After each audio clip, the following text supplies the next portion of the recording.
Hi folks, welcome to the channel and thanks for joining me. This is kind of an impromptu part 2 of a 2-part series. Essentially, I was doing a bit of a show and tell about my relatively new old stock M4440 and showing how to replace the belts, service it and all that kind of stuff, as well as being a show and tell.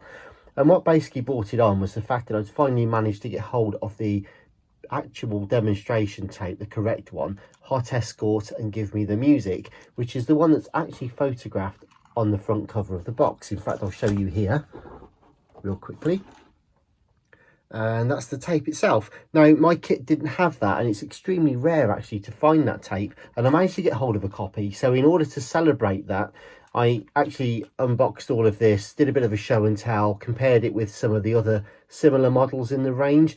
And at the time I recorded the video and put this in, actually played it, having cleaner heads and replaced the belts and everything else. I then did a bit of a show and tell as to what the contents are of the cassette, just for interest, and recorded that, captured it as an MP3 and put all that on the end of the video. And anyway, it formed a copyright strike on the video, and what was weird about it is several things really. One is that this is not copyright, or it doesn't say anything about copyright on it, and it didn't appear to be protected. In fact, this was a free issue cassette that was given away with the cassette player. And furthermore, the copyright strikes or claims that came up were actually for different titles.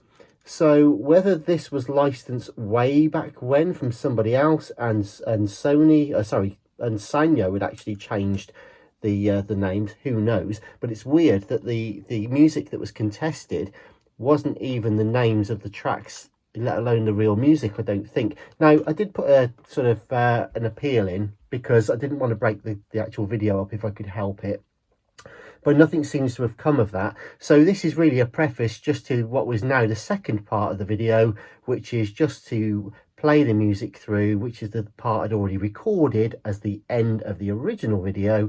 So it's just a chance for anyone that's interested in listening to the contents of what would have been the original cassette that came with this player. If you'd like to see the original part, please do check out what is now part 1, and that basically shows the unboxing of the whole unit, shows you closer detail of the actual items that are in the kit. And I also go ahead and change all 3 belts, in fact, in this model, to show you how to do that. I also give a comparison of this M4440 with the 4430 and the M3330. So do please check that video out if you're interested in the old retro 80s cassette players. But that's all I've got for now on this particular part, so I think that's enough chatting from me. I'll send you straight into the main part of the content, which is just the music from this particular cassette. So it's the part that should have been in the original video, as I say, but unfortunately the copyright police wouldn't allow it. So this is just a quick standalone video. Anyway, thanks very much for watching. I'll see you soon. Bye bye.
Well, hello, if you're still with me. This is like a bonus hidden track at the end, I guess. I've just been recording those two songs there, those tracks, and it just struck me as how compressed that they were. Everything was very flat. I mean, there's literally no processing. I've been fair and honest as far as I can to the actual cassette player and the tape itself. There's a little bit of hiss in there, and I don't think the tape is that very much worn, but I think there's a lot of compression on it when it was actually recorded. You can see kind of how flat the whole thing is, and also so busy. There's really not a lot of light and shade in the songs at all. It really is full on, just showing you, you know, the separation, the drums going off and keys and all sorts of stuff. So it's like a full on, although they're only a couple of minutes long, it's a pretty much an audio onslaught really. So they really want to get you to show, you know, they want to show you, I should say, how wonderful their tapes are. But as I say, not massively dynamic in that respect. It's kind of, as soon as you press play, it's just kind of like full on, flat out all the way to the end. But I guess that's what they needed to do back then, just to keep you interested. But anyway, there you go then. So that is the wonderful little demo tape there. That was side 2, and also side 1 we had from the demo tape that came with it. Don't Give Me the Music and Hot Escort. So I hope you enjoyed that. Anyway, like I say, I'd be amazed if anybody's actually watching this. This is like a secret little bit that I'm just sticking in at the end of the video. But in any event, there you go. That was quite interesting. So I've got loads more boomboxes and Walkmans and stuff coming, and I think it should be quite good fun just to share the contents of these demonstration tapes. I'm also looking at recreating them as well, so that people who have got these models, I'm looking at basically, you know, sort of scanning the labels and getting some simple C15s or something and making little replicas of them, just out of interest actually, just while you are here. And I know I'm whittling on a little bit, but like I say, it's a bit of a bonus bit at the end. Let me just have a look here. If I now play back one of the tracks that was just on, and if we take it from Right, so that's the leader tape just coming in, and you'll just get to hear it in real life, as it were.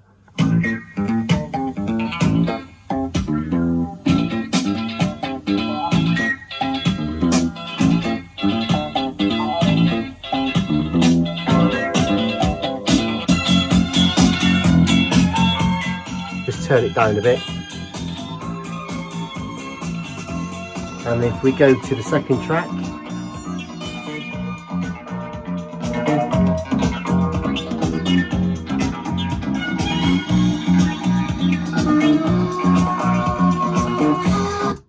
so yeah, there's obviously a bit more bass in through the speakers than you know you might think. However, I guess overall it's not a bad sound. I think it's pretty good actually. I think through this through the headphones it's actually quite a nice rich sound actually. So I've done no processing at all. I mean these particular channels are, you know, there's nothing, there's no compression, there's no reverb, there's no EQ at all. So what you're getting is exactly what came off the tape itself, plus obviously off the player as well. So anyway, there we go, enough whittling on. I'll see you soon, but thanks very much for sticking it out this long, and take care. All the best for now. Bye bye.